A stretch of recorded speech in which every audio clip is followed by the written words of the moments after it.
Hi, this is Charlie Mato-Toyela with another flute making video from bluebearflutes.com. Today's video is going to be making the all-popular, all-common A flute. Not the low A flute. I'm not going to show you how to make those anytime soon. I don't want to tempt you. It's not a lot of fun and it's a lot of hard work, and low A is really not as much fun to play in my opinion as high A flutes are. But the A4 or A440 or whatever you want to call it, the standard A flute that we're going to make is one of our flutes that we actually offer quite a few of on our website, and they play very well with just about everything. I may have told you before, of course many of you might know from the circle of fifths, but the key of A flute plays really well with our low D flute. We call them a marriage flute because married couples tend to like them because they play well together. It's really hard to clash with those two flutes. The A flute also is, as many of you may know, the vibration of the planet. Of course, those vibrations we discussed in one of our previous videos. The key of A is actually kind of a A422 hertz is what one of the vibrations of the planet is. And of course we make the A432 hertz tuned flutes for those in the common A432 scale. However, what we're going to do today is just standard old A440, and it's something that I think you all will very much enjoy making one of these flutes. You can find any kind of material that you want to make a flute like this out of, whether it be like the sawgrass we use or river cane if you can find any, or bamboo, which is way common. You might even find a type of PVC that is about the same size and diameter that will work for you. We're going to make this flute out of wood. We'll use western cedar because it's one of our most popular and commonly used woods in the shop here. I'll show you how to test this kind of thing. And of course too, with everything that we do, I like to give my little disclaimer, my little word of caution. If you're not, a woodworker of the advanced level, may not be wise to try any of these things here that we're doing in the shop. Always make sure that you use safety equipment if you are said woodworker of the advanced level. However, I can tell you that we've all lost digits, cut pieces and parts of our bodies, and it's just not fun. So it is dangerous, and I just want to give you that word of advice. It is not for the weak at heart or for those who haven't had a great deal of experience in the wood shop. So sit back and relax and watch this and enjoy how to make a key of A western cedar flute. Okay, so what we're going to do is, of course, starting with our book, The Art of Native American Flute Making. I'm going to open it up to page 119, and as you'll see on page 119 here, I've got two separate schematics, and these are the standard measurements, of course. I've got the metric in a couple of pages later, but the standard measurements, we have one A flute that is 9/16 of an inch inside diameter, and we have one that's a 3/4 of an inch in inside diameter.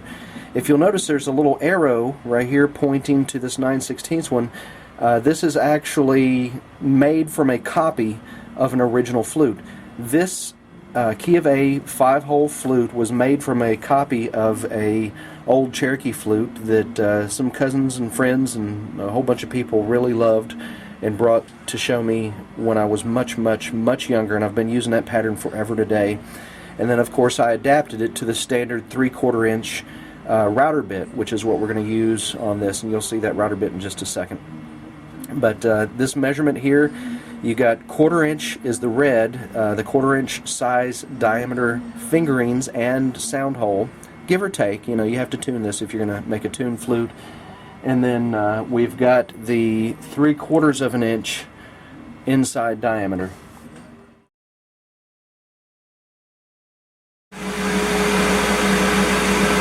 Okay, so what we're going to do is make a 3/4 of an inch inside diameter hole on these two pieces of wood, which is pretty simple.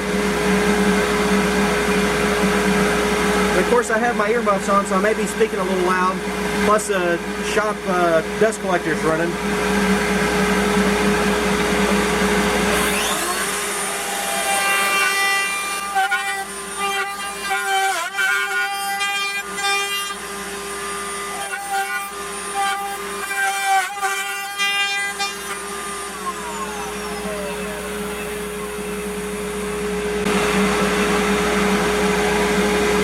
So what we did,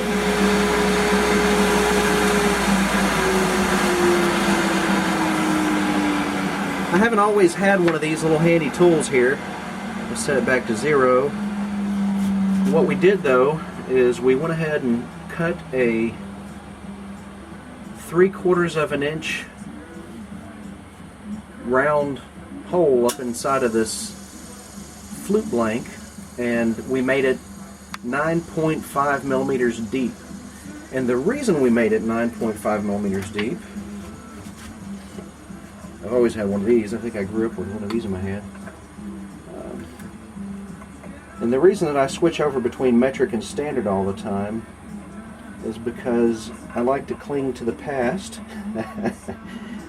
Now actually, standard has a lot of benefit in it that metric may not offer. However, when you're looking at this guy, let's see where we're at there. We have about 19 millimeters is how wide this 3/4 of an inch router bit is. And 19 millimeters wide, you cut that in half, and that's how deep you need to have it cut. So since the gauge on a router doesn't really do you any good as far as setting the depth, you have to, you spend a lot of time getting this guy adjusted just right, and then you have to compensate for your table, and any space in between the router that's just not worth it. Anyway, so Mr. Little Depth Gauge here helps me out a lot. But anyway, when you put these two together, you're going to wind up with a nice round 3/4 of an inch in diameter, roughly 19 millimeters in diameter inside hole. And next, what we'll do is go over here and mark it. Okay, so here's our measurements. Like I said, 3/4 of an inch in diameter, and then we'll worry about the 1/4 inch holes in just a second. But from the sound hole, as per our little diagram over here, you can see there's kind of a picture of the sound hole and the fingerings and which measurements go where, and there's one right there too. So you've got that 4 3/8 of an inch from the sound hole to the first fingering. So let's take our Mr. Ruler here and pick out. One thing you got to do when you use a piece of wood like this is choose the best side for the job. Now sometimes you may have a knot hole in one side that might be in the way of your fingerings. These two pieces of wood are probably very, very clean and straight grained. I just pick one randomly and set it aside. And then right up here, once again, doesn't have to be in the exact center of where the sound hole's going or all the way up against the edge. Either one will just about work. This is where you pick up the measurement changes on the back side. So my numbers are getting rubbed off. Wonder how that happened. So we're going to go 4 3/8 of an inch, and here's your 4, obviously. Here's 1/8, 1/4, and another 1/8. So 1, 2, 3/8. We're going to put a hole, or a mark for a hole. Oops, I went a little bit too low on that first one. It's right about there. And then if we flip back inside of the book, the next one is going to be, let's see here, 4 3/8 goes to 5 3/16. Leave your ruler right where it's at, absolutely important. And so 5 3/16. I think that's what I said, right, y'all? Always double check your measurements. 5 3/16. Here's your 5, and then this is 2/16 since it's an 1/8, right? And then the next hole is going to be halfway between the 1/8 inch and the 1/4 inch measurement of 5, which is 3/16. Of course, most of your rulers probably have an extra line in there. Not necessary to draw one. One of the great benefits of using a standard system is everything doesn't have to be exact. Anyway, so 5 3/16. The next one we're looking at is going to be 6 7/8 of an inch. So not moving our little guy. And did I put that in the wrong place? No, I didn't. There we go. So 6 7/8. Here's 6, and luckily we have 8s on that. 1, 2, 3, 4 is halfway. 5, 6, 7/8. That sounds good. Just put that right there. Hopefully my big head's not in you guys' way. The next measurement we're looking for, I guess I should do that from the top, right, is 7 7/8. Then it's 8 7/8. So 7 7/8 is right there, and then 8 7/8. Just basically looking an 1/8 up above the number below it. And then the last digit's going to hit about 13 inches is what you've seen. So we're probably going to wind up cutting this guy off once we get done. But let's look over those numbers and make sure that they're all right one more time. Sorry, camera person. And then let's see. You want to make sure that you have your markings as close to the center as possible so that you drill them right the first time. Okay? And there we go.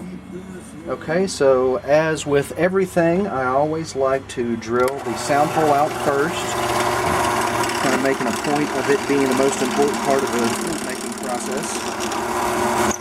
Okay, and then here lately I've been back in the habit of drilling out my air supply hole. That's that. So we got those two, same from this other side. And then we're going to drill our first mark out as absolutely centered as possible. And the next one. And the next one.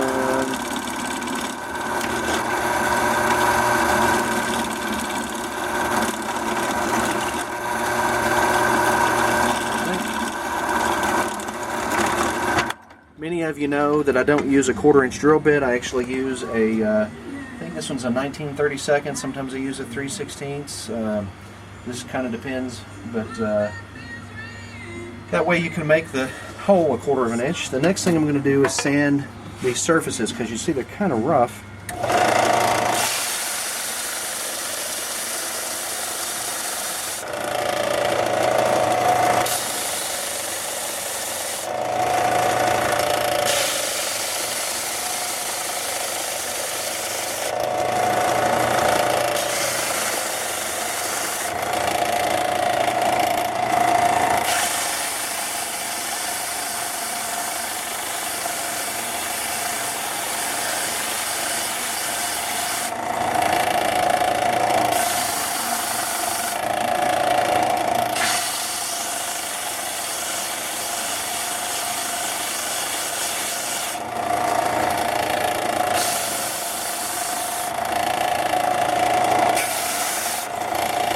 Okay, one little secret that some of you may have figured out already is that the flatter and smoother you get this, the less visible the seam line is going to be when you put it back together. And for a long time, our flutes were really highly appreciated for being two pieces and not having a very visible seam line. One other thing that helps that is to have a lot of clamps, but we'll work on that piece next. Okay, so I almost skipped a part. I've got to show you guys I like to lightly torch up into the air chamber, not too much because you want that to absorb water. Burning causes it not to absorb water so well. And you don't have to torch inside of the flute. This is a procedure that I've been doing forever and a day, and I had laid off of it for a while and decided to come back to it, and we're stuck with it ever since. So one thing I will tell you, that if you don't torch the inside of the flute, please make sure that you sand it really smooth, because the tone of the flute actually is greatly controlled by how easy it is for the air to travel through the flute itself. That's kind of important. And normally I would burn it and then sand it so that you don't have this little bit of burn area here, but it's not going to hurt anything this time. There's not that much to worry about. And then once again, going back to my wood glue, you know, I use Type Bond. Sometimes I use 1, 2, or 3, really, depending on which one's on sale, which one's at hand, sometimes 2. But I've used everything. The Elmer's woodworking glue I like. There's a Gorilla brand woodworking glue, not the Expando kind, but the non-expanding type, and it's just a woodworking glue, and it works great. I like this kind because it stays very viscous, well, as long as don't forget to close the cap anyway.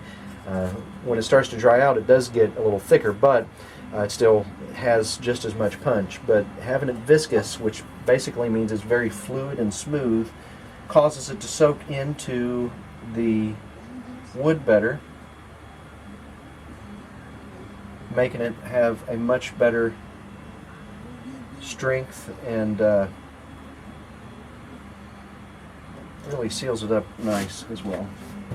So there's your glue on there. Then I like to go back and rub my finger over it to make sure it's nice and smooth and flat all the way.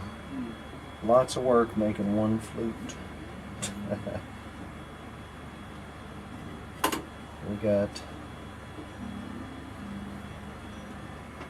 just a little second to do this is all it takes.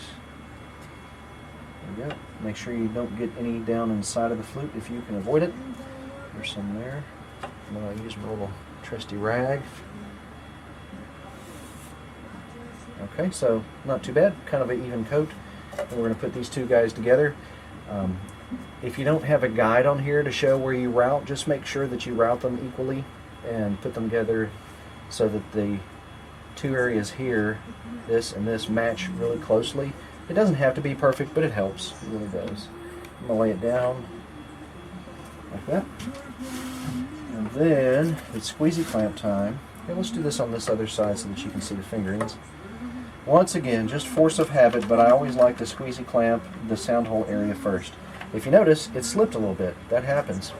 When you've got something slippery and you squeeze it together with something that either is or isn't slippery, it tends to slide, and you want to be aware of that. So, just make sure you keep it up. We're making all kinds of clanking sounds in here today. I think I've done it 2 or 3 times.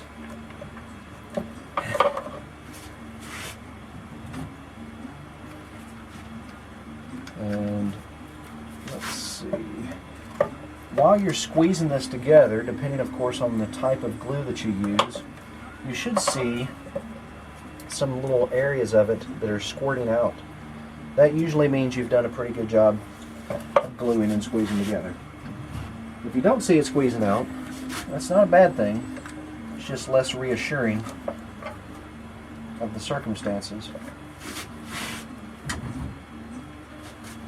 If you're using a different clamp system or a different type of clamp, you may want to be very careful also where you clamp it together at, because this is a hollow piece of wood, and you don't want to squeeze it together so much in the middle that it causes the piece to just collapse, because the inside of it has no support now that it's hollow. Now just taking a quick look over the whole thing, eyeballing it to make sure that I don't have a seam. See, here's a tiny little seam where there's no glue poking out and you can kind of see through it. Because we're going to wind up sanding that off with this flute, it's not really super important. If I was concerned with it, or if I had my air supply hole a little closer up there, I might would want to squeeze it all together really firmly so that it doesn't have a problem. Of course, you can always slide the clamp over just a smidgen. But looking it over, I think that's pretty good. Now we'll just let it dry for a little while and get started on the rounding and smoothing off part.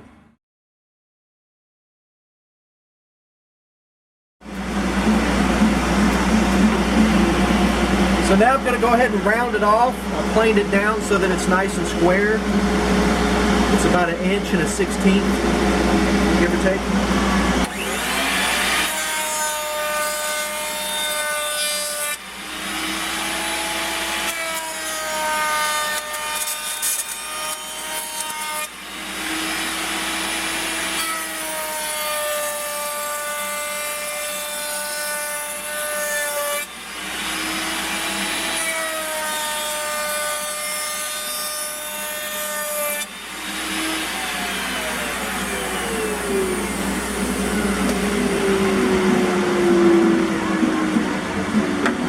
So there it is, mostly rounded, still some flat side here and there, no big deal. I'm going to go sand it real quick and then I'll auger this piece down. You can watch me do that, but after I sand it, we'll auger it and then we'll create an A flute out of it. Okay, so we've sanded it, got the mouthpiece kind of rounded up here, and you can see our 2 holes. This is the air supply hole and the sound hole, and then all of our fingerings. Go ahead and do this guy right here.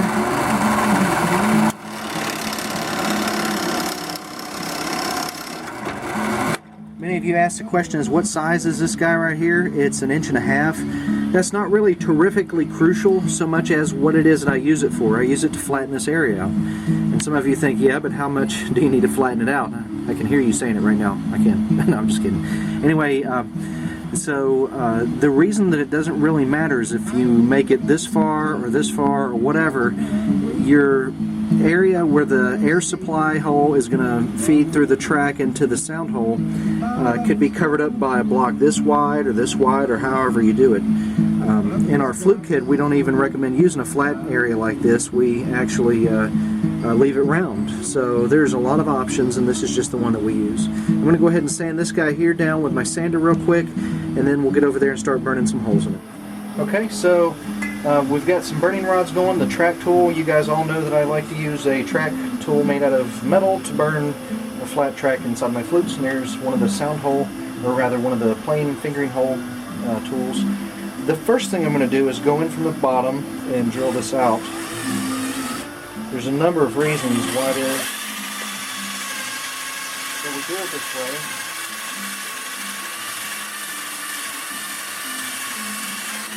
And if you think it's to be dangerous, you're wrong. I know it seems a little dangerous. Oh, I got one other thing I'd like to drill out real quick. Let's see, also drill out the mouthpiece. Now, I make this look really easy, I promise. The likeliness of you drilling yourself holding the drill the way that I do is pretty high.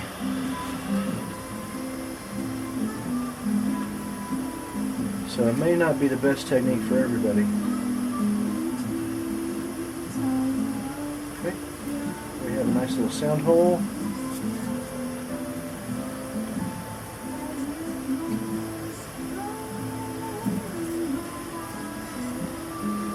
Let's see how much of this I can do. While the rod's still warm enough. Looks like it's cooled off. Yep. Switch over to the other one. Start the hole in the mouthpiece. I'm going to lightly burn out these fingerings because we want to make sure that they're going to be in tune.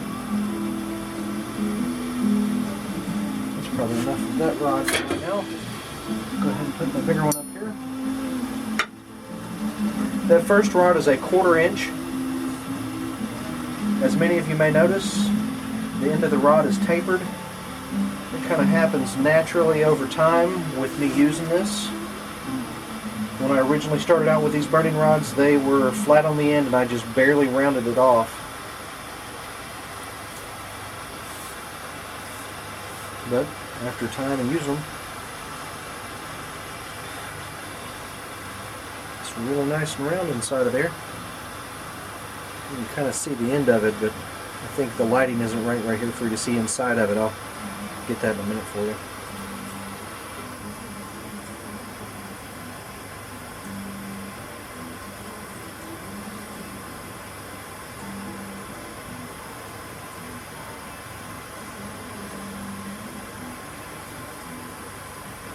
As I've mentioned so many times, you don't have to do everything exactly the way I do it. There are so many other ways to make this track and the square holes there inside of these flutes. I just use one of my methods I've been using for such a long time.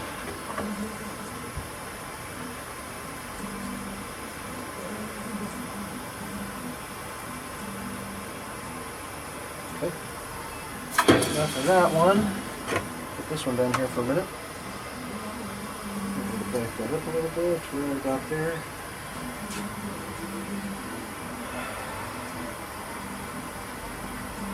This tool is the one I use to flatten the track area a little more. If you have a brand new Forstner bit that we used in our previous process, it might come out quite a bit flatter, but if you'll notice there's a little bit of augmented shape of wood there.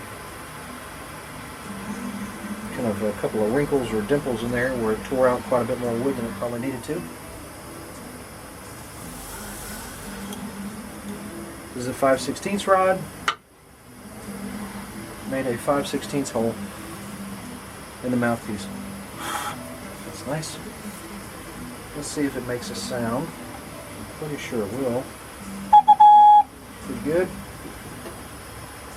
As soon as I use this flattening tool on it, we will clamp that guy down and start working on the end down here. Okay, now this guy here, being this is all metal, gets hot really quick, so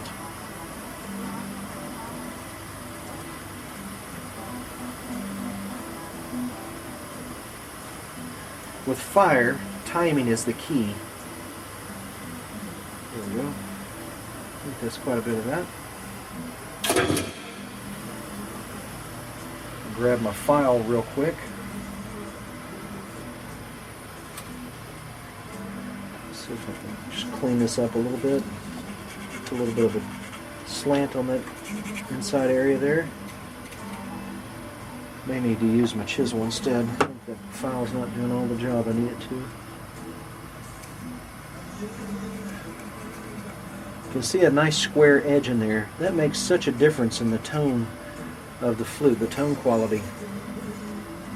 If you have kind of a beveled edge, the tone quality may be a little poorer or maybe muffled.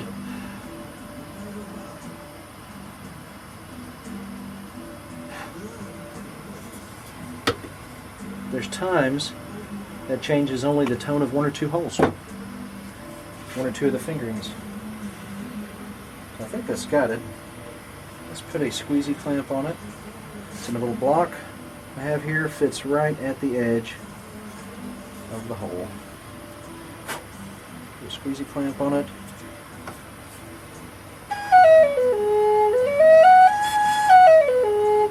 Sounds pretty good. You can see a couple things I can do differently here. I think I'm going to round the edge of this off just a little bit with a piece of fine sandpaper. Let's see.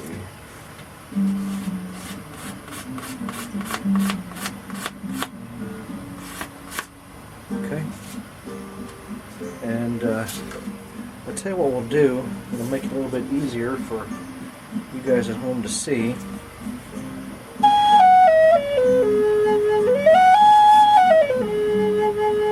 I think I'm going to go ahead and reposition the camera so that we can make the video over here on the table saw. That way you guys can watch and see what I'm doing with the tuner as well as with the burning tool. So you see the burning tool, it'll be right there, but we're going to be standing in this other position.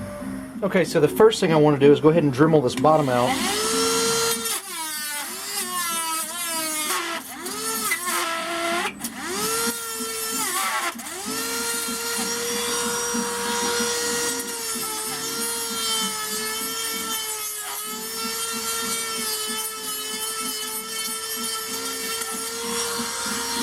Okay, that's not so bad.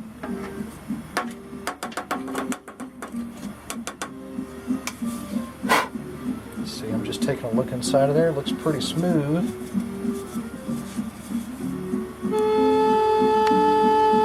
Check it out, it's almost an A. Just a smidgen flat. I'm going to take it over to my sander. You guys can stand here and watch that tuner for a second. So after sanding the inside of it, a little bit is necessary after you sand the outside.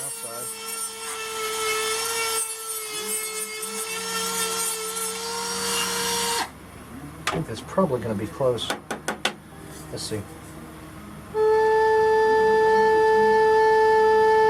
Just a smidgen flat. And one other thing I like to do sometimes, if you can see, is I've got my drill and a little stick. It's actually an oak dowel with a piece of sandpaper. Cut something like a triangle on it. And this is what I do here.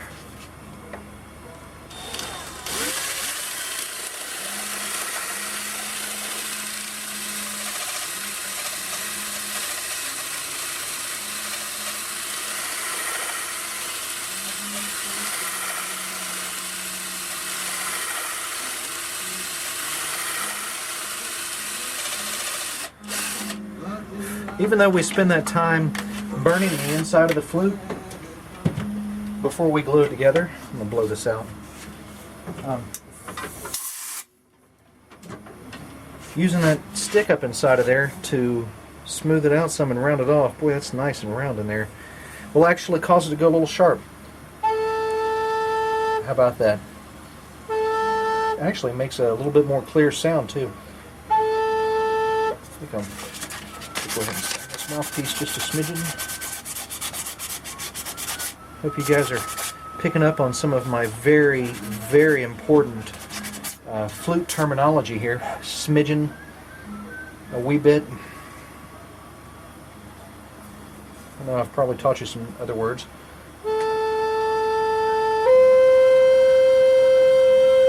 That C is really close, but not as close as I like it. I thought I'd show you real quick.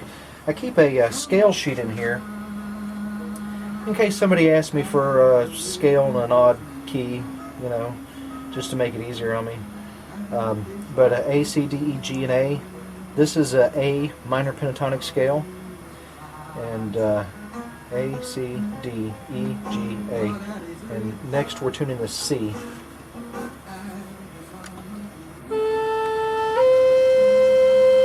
So that's the C hole.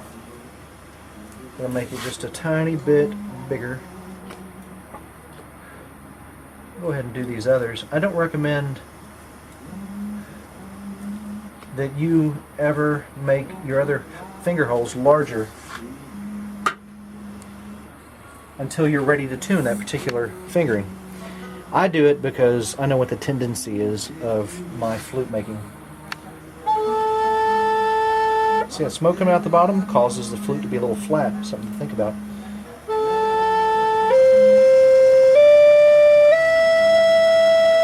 That E is almost perfect. Notice I skipped the D fingering.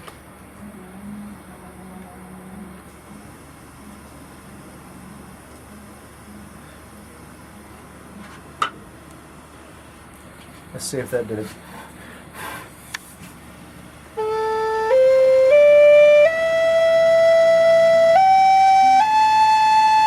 Sounds pretty good, but those top two notes are still just a tiny bit flat. I'm going to burn those out just a little bit larger, probably this guy, my G, more so than the A. Just by a smidgen. Oops. There we go. Let's see if that did it.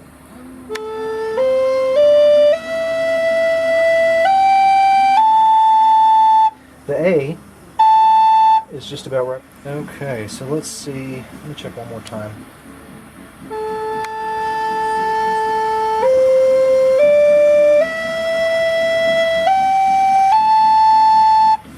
Let's go ahead and burn this one out one more time. Just a little bit.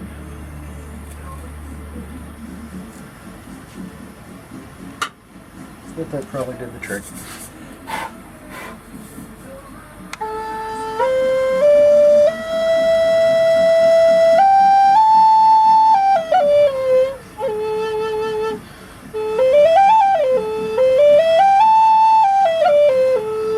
That's got it. So let me sand this little light burn spot off here, and we're going to have a nice flute. Okay, so we went ahead and finished the flute. We have it all tuned. I believe it sounds pretty good. And then the next step, of course, is oiling it and waxing it like always, and tying some leather on, or totem, whatever it's going to go in it next. But I'll let you hear it.